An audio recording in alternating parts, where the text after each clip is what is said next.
Hello everyone, greetings of the day. Children, today in this video lecture, we are going to study our 7th chapter of our English reader book First Flight. So, the title of the chapter is Glimpses of India. So, children, glimpses of India, it means a view into the Indian traditions, a view into Indian tastes, Indian style, Indian clothing, and many other things about India, right? So, we would get a view of certain things that have become a permanent part of Indian tradition. So today we will do part 1. So remember that the three parts this chapter having are all totally different.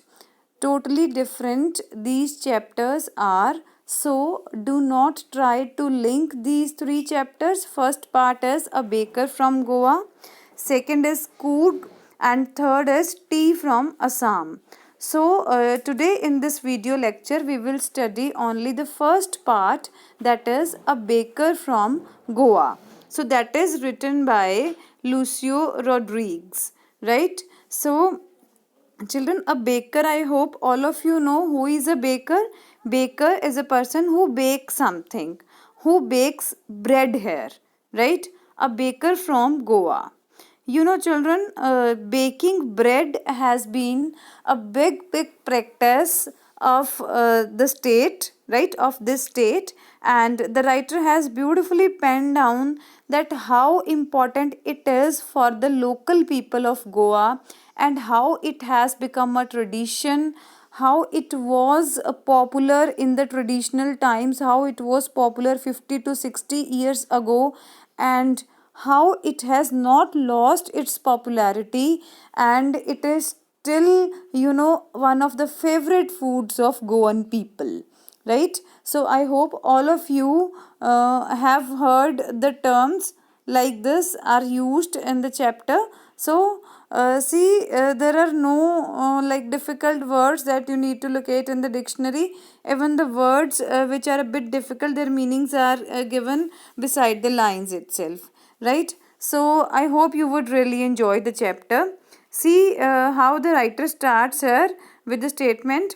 This is a pen portrait of a traditional Goan village baker who still has an important place in his society. You know, it is assumed that the people who sell bread after baking it, right? The people who sell bread, so they have a unique importance in Goan society, in the society of Goa, right? So the writer here is going to explain how it all works.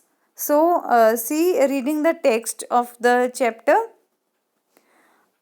our elders are often heard reminiscing nostalgically about those good old Portuguese days, the Portuguese and their famous loaves of bread. You know, loaves of bread, pieces of bread.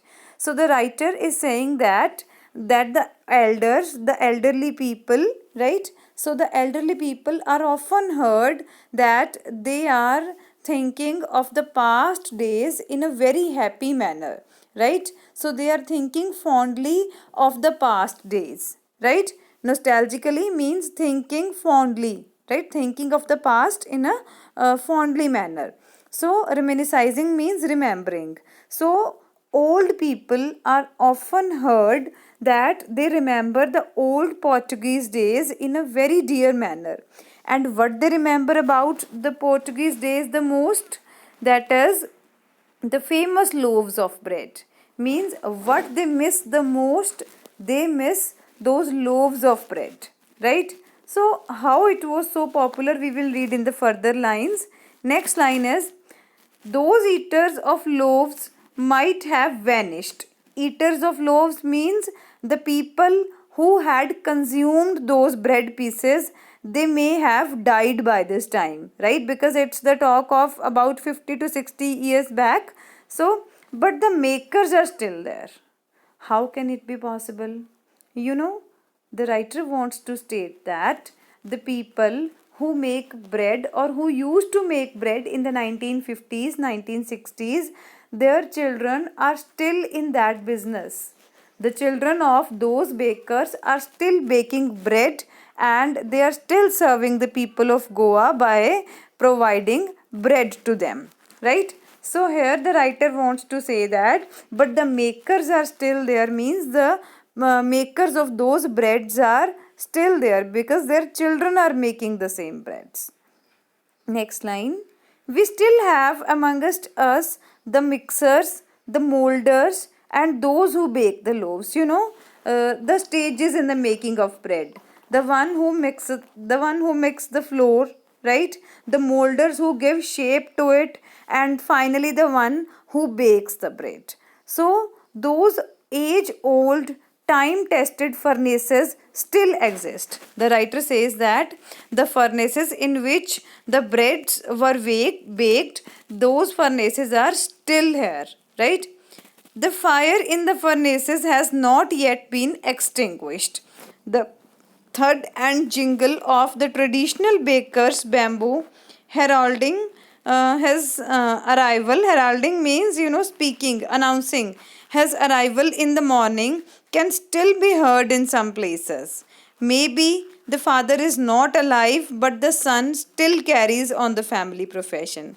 These bakers are even today known as Pader in Goa, Pader.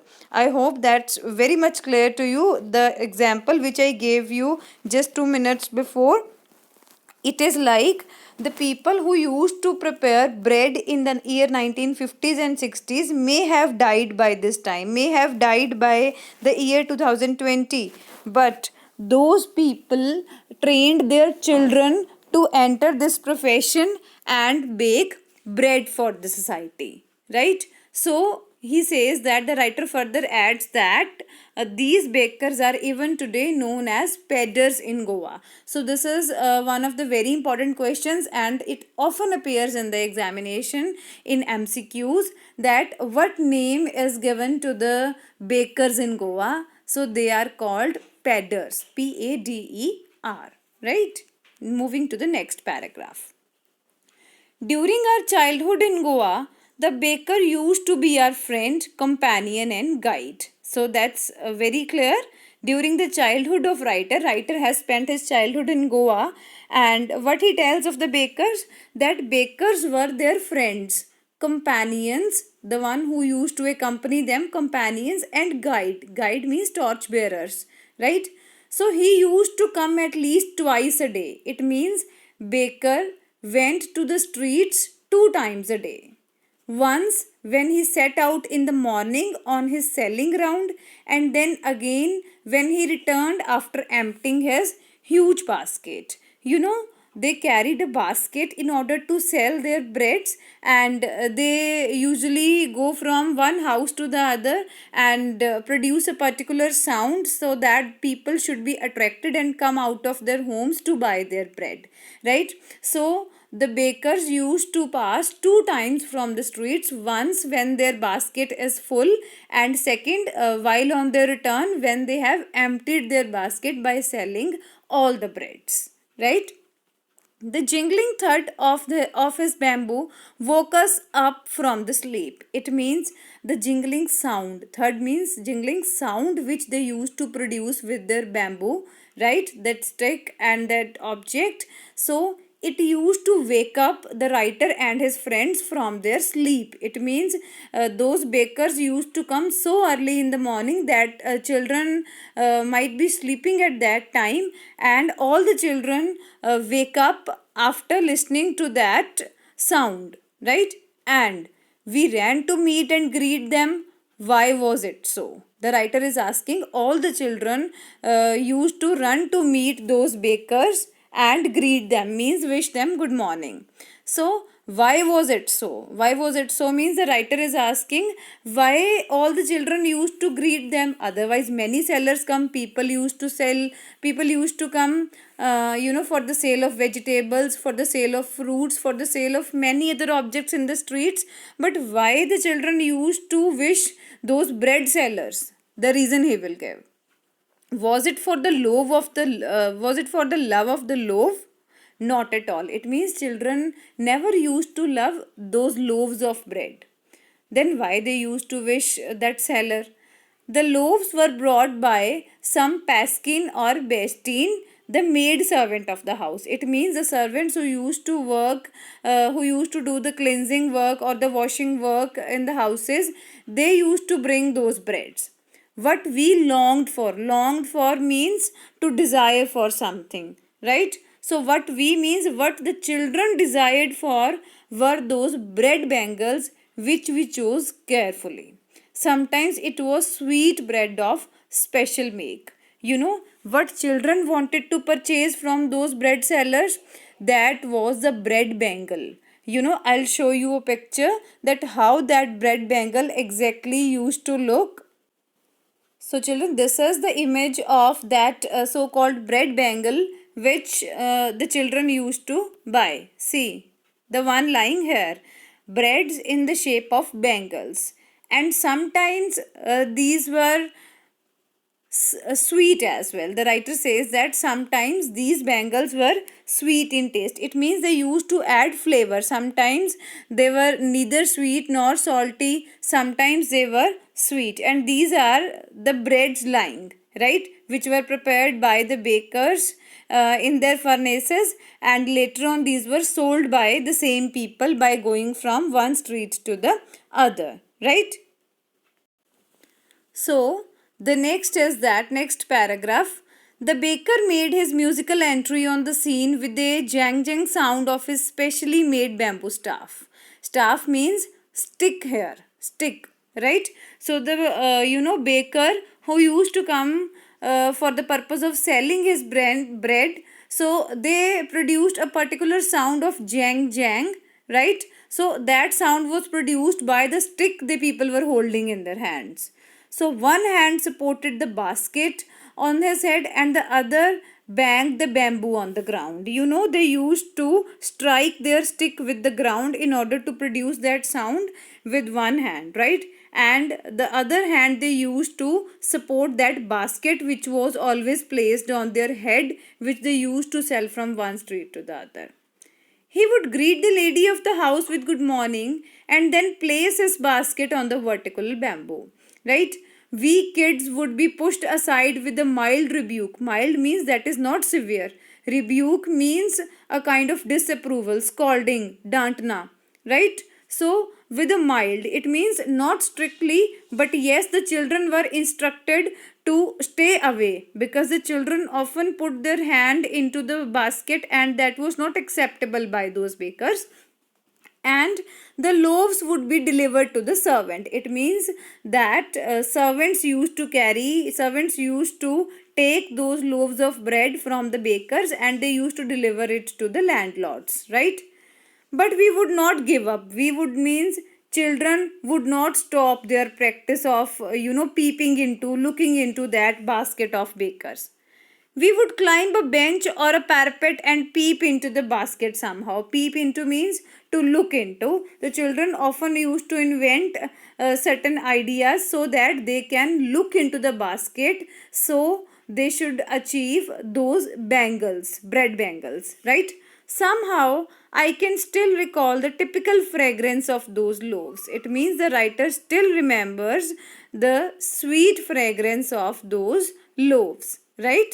So, next is he says loaves for the elders and the bangles for the children. Means bakers, how they prepared the food. They prepared bread loaves, pieces of bread for the elder people, for the grown-ups, and they used to prepare bangles for the children because children often like different shape things, right? So they used to prepare bangles, bread bangles for the children. Then we did not even care to brush our teeth or wash our mouths properly. And why should we? Who would take the trouble of plucking the mango leaf for the toothbrush? And why was it necessary at all? The tiger never brushed his teeth. Hot tea could wash and clean up everything so nicely after all. Means that's a bit hilarious moment, you would think. Try to understand what the writer says, that animals never brush their teeth before eating anything. Then their teeth and gums are very healthy. they never complain of their gums being, spoiled, teeth being spoiled. So he here says that no child used to brush his or her teeth before eating that bangle bread, right? So he often says that, like, who would take the trouble of plucking that mango leaf for the toothbrush? Like nobody would go to like nobody would go for brushing of teeth, and everybody is in a hurry to achieve his or her bread bangle, right? Moreover, the writer thinks that the hot tea which they take in the morning can is so hot that it cleans and washes away everything in a very good manner after all, right? It means he thinks that taking tea in the morning cleans their teeth also. So that's a bit hilarious moment. In fact, the writer as a child is trying to give an excuse for not brushing his teeth. Children never like to brush their teeth, and that's such a hilarious reason the writer has given here. Next paragraph. Marriage gifts are meaningless without the sweet bread known as the ball.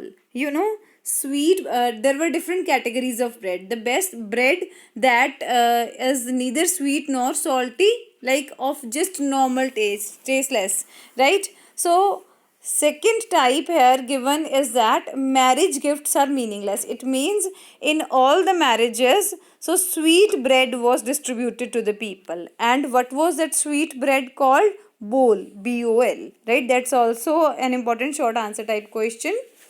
Just as a party or a feast loses its charm without bread. Means serving of bread was such a famous tradition that people expected it on every occasion. So, see, the writer here says that any marriage function or any party or feast would look, charmless, would look dull without the presence of that sweet bread, right? That was called bowl. You may take the example of ice cream these days. Like ice cream is expected to be there in every party, every marriage function, every engagement function, or like any other occasion like that. Why and it is also expected during winter season. Like if we attend some marriage function in winters, there also ice cream is there, right? So even people enjoy ice cream more in winter season. So here he says that you may draw such an analogy, such a comparison, that as ice cream is expected to be there in every function nowadays, so at that time sweet bread was expected in every function, right? Not enough can be said to show how important a baker can be for a village. It means the lines or the ones the writer has talked about, right? So that are not enough. He says not enough can be said to show. It means he has more and more things to talk about the life of bakers. The lady of the house must prepare sandwiches on the occasion of her daughter's engagement. It means whenever there was an engagement in the house, the daughter's mother was supposed to prepare sandwiches, and that too made of those breads, right? Cakes and bolinhas, that's a sweet dish. Cakes and bolinhas are a must for Christmas as well as other festivals. We often distribute sweets on Diwali, Lodi, fest and Christmas, etc. on these festivals. So cakes and bolinhas, in short, those were called bol. It means sweet breads were a must. Must means without which we cannot do, right?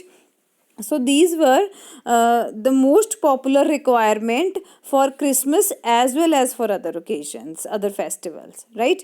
Thus, the presence of the baker's furnace in the village is absolutely essential, right? So the presence of the baker's furnace, it means every village must have a baker's furnace in that era, in that time, right? That was considered extremely essential because no marriage function could be possible without that. No engagement, no festival could have gone without distributing these sweet cakes called bol, right? So, or bolinhas they were called. So the importance of bread has been discussed by the writer here, right?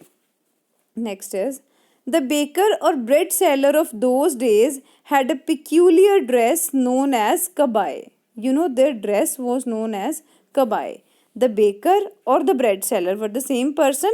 Of those days, bakers, they used to wear a particular strange dress that was known as kabai. Kabai, again an important question. It was a single piece long frock reaching down to the knees, right? It was a single piece long frock, and the kind of one piece, right? So in our childhood we saw bakers wearing a shirt and trousers which were shorter than full length ones and longer than half pants. I hope you are able to relate it. So in between knees and feet, right? The length of the dress was in between knees and feet. Even today, anyone who wears a half pant which reaches just below the knees invites the comment that he is dressed like a pedder. Pedder, I told you, the people who sell bread, the bakers, right? So any other person who used to wear similar kind of dress that was below knees, so they people were addressed by other people as pedders. It means the dress was solely considered to be worn by the bakers only, and if anyone else used to wear that dress, they people were called as pedders by others, right? Last paragraph. The baker usually collected his bills at the end of the month. It means their billing process has been described, that they didn't used to take cash money on daily basis from the people. They used to collect bills by the end of the month. As nowadays milk is distributed in such a manner that it is delivered daily by the milkman often blows a horn, and the lady of the house goes to fetch the milk from that milkman, and later on, after a month or on the conclusion of a month, the bill is paid, right? Monthly accounts used to be recorded on some wall in pencil. I hope you understand. Means a calendar type document, a calendar type paper was used to maintain the monthly accounts, right? Baking was indeed a profitable profession in the old days, right? Baking was indeed means really, right? Baking bread was a very profitable profession. It means one could make good money by selling and making breads. The baker and his family never starved. Never starved means they never have to go hungry, right? They never had to face that poverty. The baker and his family were always prosperous, right? He, his family, and his servants always looked happy and prosperous. The same line which I have explained. Their plump physique, plump, the one who is fat, right? Plump physique was an open testimony to this. Testimony means a kind of proof, right? A proof, especially a document, right? So that gives the proof of something. It means the writer, merrily, Merrily, the writer merrily wants to say that the plump physique means the bakers were so fat in their appearance that one could easily judge that this person is a baker. It means their tummy could easily tell people that they are very rich, they have enough to eat, because they used to earn good money, so they could buy all the things of their necessities, right? Even today, any person with a jackfruit like physical appearance is easily compared to a baker. It means in Goa today also, the people who are plump in their physique, the people who are very healthy, right? So those people are easily compared to a baker. Why? Those people look very healthy, they are fat in appearance, they are physically fat, physically plump. So that's why those people are compared with bakers, because bakers also used to look fat and plump, right? So this was all about the lesson. To conclude, I would say that the writer seems to be a big fan of those loaves of bread along with those bread bangles, as he has described his childhood days that he had spent in Goa, and how he used to love those bread bangles, and how children were so much fond of this eatable. So I hope that you must have got good space to peep into the life of Goan people and their bread eating habits, their longing for this eatable, and you must have understood the story well.